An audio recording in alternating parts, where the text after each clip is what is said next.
وحاول العودة بنتيجة المباراة إلى نقطة البداية.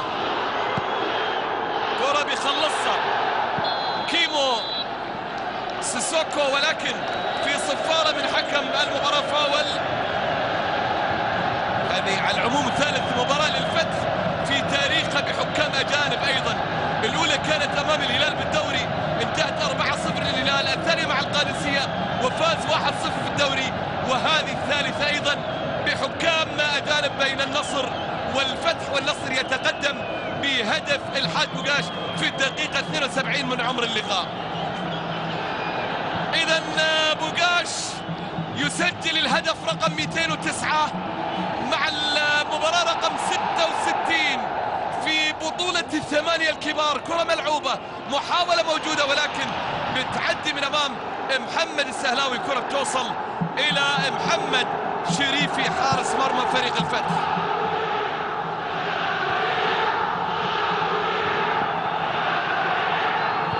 اللعب،